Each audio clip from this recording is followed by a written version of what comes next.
Alright, what's up, agents? Afflicted Gamer here, and welcome back to the Division 2.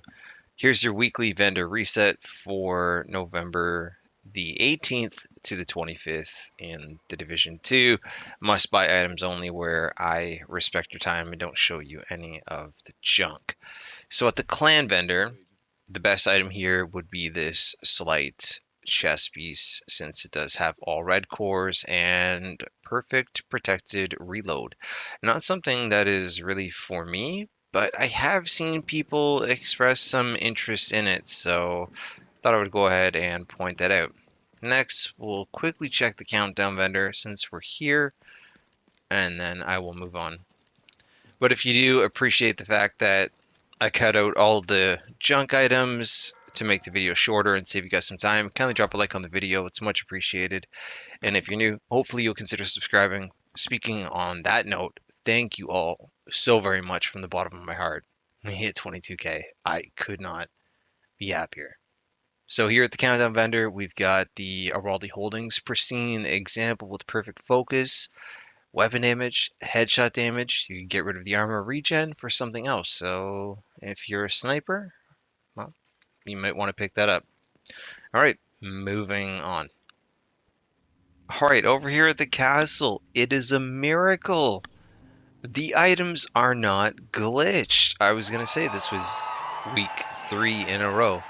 Anyways, in my opinion, the best item here is the Big Show. If you don't have this already, you do have a bit of optimizing to do, but the rolls are perfect. Damage targets that are covered with damaged armor in the bottom attribute. And Perfect Thunder amplifies weapon damage by 35% to shocked enemies. After 3 kills, apply shock to the next enemy you hit. This paired up with St. Elmo's Engine, in my opinion, is a fun little combo. So I thought I would point that out for the newer players. And now we're going to move on. All right, we're over here at the campus. Seems like a decent week for LMGs. We've got the Carnage. Again, the rolls are low, but if you don't have one whatsoever, you want to put a bleed build together, either pick this one up for now just to see how you like it, and then you could either farm for a better one in Countdown or the Summit, because you have to get rid of the reload speed. Most people would, at least, and way too much optimization. But I did want to point out that it is here, so if you don't have one, you can at least try it out. All right, gonna keep going. We're now up at DZ West main entrance. It's an oldie, but it's a goodie. Baker's Dozen is here. Max out the rifle damage. It's got headshot damage already on it with perfect lucky shot. This was the go-to for a lot of people for a long time. If you have an excess amount of DZ credits, go ahead and pick it up. If not, farm for it yet again in either Countdown or the Summit. I'm sure you'll get it to drop there. But for those of you that may not want to do that, I thought I would point out that it is available here. All right, I debated putting this one in here because a lot of people don't care for pistols, but the TDI card custom, which has a skill tier on it, is something that I actually enjoyed using with a skill build. You can reroll Vindicative for something else, max out the pistol damage, and you're good to go. Or, again, in my opinion, farm for this thing in Countdown or the Summit. But you know what? Again, for those of you that have a lot of DZ resources, it is here if you want to grab it. There's more stuff this week in the Division 2 than the past 3 weeks combined. And I know a lot of the veteran players have a lot of these items, but some of the newer players might not. They might not even know that they're a decent item to hunt for. So at least by showing you that they're here, you have the option to farm for them in other places. So, okay, let's keep going. For the first time ever, the bridge settlement has one item, and again, it is a sidearm. The good old Prophet with headshot damage rolled on it already. So just do a bit of optimizing, and it has perfect determined. After killing an enemy with a headshot, the next headshot landed on any enemy will be granted a critical headshot. While the talent is active, killing an enemy will not re-trigger the talent. So, for those of you that want to put builds together that don't have the Regulus, the raid weapon, that is probably a pretty good substitute, at least for, a gold weapon. So, thought I would point it out.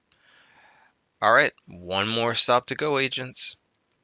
Alrighty, and for the final destination, we're here at Haven.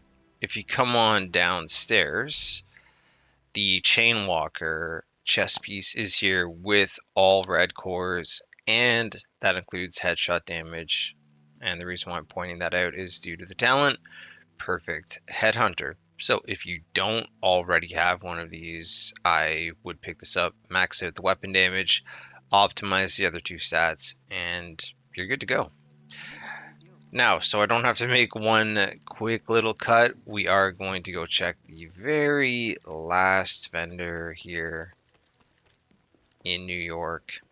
So this was overall a better week in the Division 2. Again, I know a lot of veteran players won't need most of this stuff or any of it whatsoever, but some of the newer players just might, you know. So, but okay, it looks like yet again there is nothing here at the very least. I still can't get my max stability on LMGs, which is hilarious. Roy, get your act together. Oh yeah, and we gotta come say hi to this little bugger. All right. Well, stretch goals are live agents, so Andy, have fun getting 10 eagle bearers again. No, he actually got two. A friend of mine during the last stretch goals. I don't actually need one, just poking some fun at him. But yeah, they are live. Thought I would just quickly mention that. So if you do your weekly SHD requisition project, which I've done, that's already the first two caches finished. That's where you donate food, receiver components, protective fabric, and all that stuff.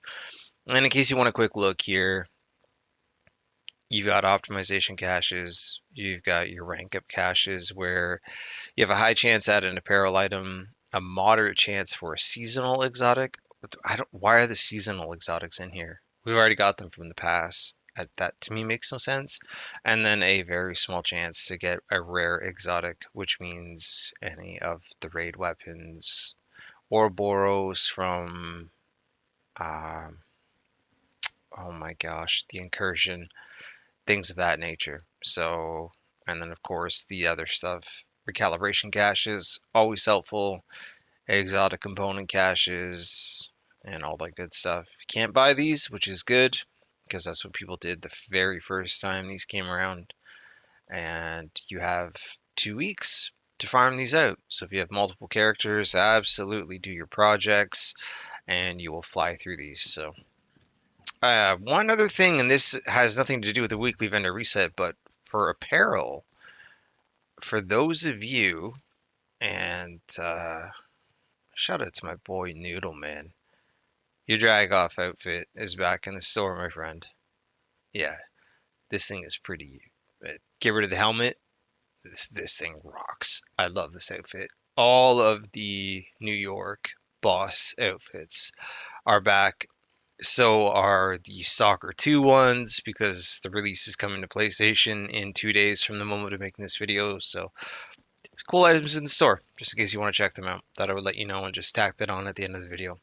That's it for me, agents. Kindly drop a like on the video if you guys enjoyed it, or again, the fact that I respect your time and cut out all of the absolute junk that you wouldn't even bat an eye at.